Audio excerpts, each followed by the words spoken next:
திருச்சி கிழக்கு சட்டமன்ற தேர்தலில் திமுக தலைவர் ஸ்டாலின் போட்டியிட தீர்மானம் நிறைவேற்றியுள்ளோம். திமுக அரசின் திட்டங்களை செயல்படுத்தாவிட்டால் தமிழக சட்டமன்றம் நடைபெறாது. திருச்செந்தூரில் அனிதா ராதாகிருஷ்ணன் காட்டமான பேட்டி. நடந்து முடிந்த சட்டமன்ற தேர்தலில் திருச்செந்தூர் சட்டமன்ற தொகுதியில் தொடர்ந்து 7வது முறையாக வெற்றி பெற்றிருக்கிறார் திமுக சட்டமன்ற உறுப்பினர் அனிதா ராதாகிருஷ்ணன். இன்று கட்சி அலுவலகத்தில் செயல் வீரர் கூட்டம் நடைபெற்றது. இதனைத் தொடர்ந்து செய்தியாளர்களை சந்தித்த அனிதா ராதாகிருஷ்ணன் கூறும்போது, திருச்சி கிழக்கு சட்டமன்ற தேர்தலில் வெற்றி பெற்ற முதல்வர் விஜய் வாபஸ் பெற்றுள்ளார். இதனால் நடைபெறவிருக்கும் இடைத்தேர்தலில் திமுக சார்பில் தலைவர் ஸ்டாலின் போட்டியிட தீர்மானம் நிறைவேற்றியிருக்கிறோம்.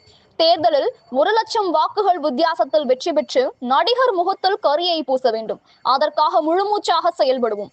தேர்தலில் ஒரு மாயாஜால அலையடித்து எதிரணிக்கு வெற்றி கிடைத்திருக்கிறது.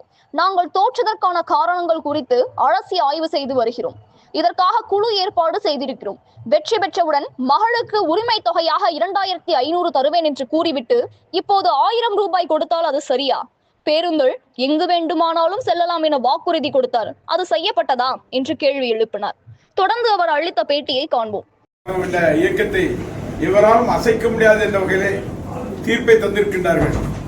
இன்றைக்கு ஆட்சியிலே ஒருவர் உட்கார்ந்து இருக்கின்றார்கள் என்று சொன்னால், இன்றைக்கு எங்களுடைய தலைவர் அவர்கள் கண் அசைக்கவில்லை என்று சொன்னால், உடனடியாக கவர்னர் ஆட்சி வந்து 3 வருடங்கள் மத்திய அரசாங்கத்தினுடைய கட்டுப்பாட்டில் சென்றிருக்கும். இன்றைக்கு மறைமுகமாக வெளியிலிருந்து ஆதரவு நாங்கள் ஆதரிக்க மாட்டோம் என்ற வகையில் ஆதரவு கொடுத்ததன் காரணமாக இன்றைக்கு முதலமைச்சராக ஒருவர் மகுடம் சூட்டி இருக்கின்றார். அந்த மகுடம் சூட்டி இருக்கின்றவர்கள் வெளியே பேசுகின்ற போது சவுடால் விடுகின்றார் என்று சொன்னால், வர இருக்கின்ற எந்த தேர்தலாக இருந்தாலும் அவர்களை தோற்கடிக்கின்ற வேலையை திராவிட முன்னேற்ற கழகத்தின் இயக்கம், அதுபோல மதசார்பற்ற கூட்டணி இயக்கம் அத்தனையும் செய்யும். இன்றைக்கு வெகு சீக்கிரத்திலே திருச்சி கிழக்கு இடைத்தேர்தல் வருகின்றது. திருச்சி கிழக்கிலே விஜய் வெற்றி பெற்றிருந்தார், நடிகர் விஜய் வெற்றி பெற்றிருந்தார். அவர் ராஜினாமா செய்திருக்கின்றார். அந்த இடத்தில் எங்களுடைய கழகத்தின் தலைவராக இருக்கின்ற, எங்களுடைய இதயமாக இருக்கின்ற எங்களுடைய இதய தலைவர் மரியாதைக்குரிய தளபதி மு.க. ஸ்டாலின் அவர்கள் போட்டியிட வேண்டும் என்ற தீர்மானத்தை உடனடியாக கொண்டு வருவதற்காகத்தான் இந்த கூட்டத்தை கூட்டினோம். அந்த வகையில கூட்டி இன்றைக்கு இயக்கத்தினுடைய சகோதரர்கள் அத்தனை பேரும் ஆரவாரத்தோடு என்ன சொல்லி இருக்கிறார்கள் என்று சொன்னால், தலைவர் போட்டியிட வேண்டும், ஏறக்குறைய 1 லட்சம் வாக்கு வித்தியாசத்தில் வெற்றி பெற்று இந்த நடிகருடைய மூஞ்சிலே கரியை பூச வேண்டும் என்ற வகையிலே இன்றைக்கு இயக்கத்தினுடைய தோழர்கள் வேகமாக இருக்கின்றார்கள். அந்த தீர்மானத்தை கொண்டு வந்திருக்கின்றோம். தேர்தல் காலத்தில் என்னென்ன தவறுகள் நடந்தது, என்னென்ன நடந்தது என்பதை கலந்து ஆலோசனை செய்திருக்கின்றோம். அது திரும்பவும் நடைபெறாமல் இருக்க வேண்டும் என்ற கருத்தை இன்றைக்கு வலியுறுத்தியிருக்கின்றோம். அந்த வகையிலே எங்களுடைய தமிழகத்தினுடைய முதலமைச்சர் அவர்கள் ஆய்வு செய்வதற்காக ஒரு ஆய்வுக்குழுவை அனுப்பியிருக்கின்றார்கள். ஒவ்வொரு தொகுதியும் வர இருக்கின்றார்கள். ஒவ்வொரு தொகுதியிலும் என்னென்ன தவறுகள் நடந்திருக்கின்றது என்பதை சரியாக எடுத்து செல்வார்கள்.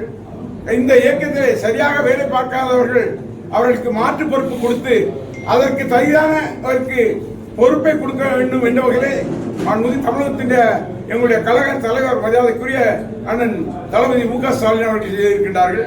அது மட்டுமல்ல, சட்டமன்றத்திலே இருந்தோம். சட்டமன்றத்திலே வாக்குவாதம் வந்தது. சட்டமன்றத்திலே அவர்கள் தாங்கள் எங்களுக்கு தீர்மானத்தை நிறைவேற்றி தர வேண்டும் என்ற வகையில் அவர்கள் கோரிக்கை வைத்தார்கள். அதில் ஒவ்வொருவரும் ஒவ்வொரு பேசிக் கொண்டே வந்தார்கள்.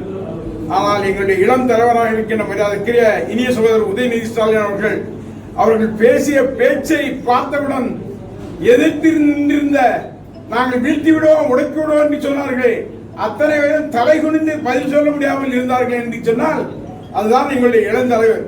ஆகவே சொல்கின்றேன், மகளிர் உரிமை தொகை மாதந்தோறும் 1 லட்சம் 1000 இருந்ததை 2000 தருவோம் என்ற வகையில் நாங்கள் அறிவித்தோம்.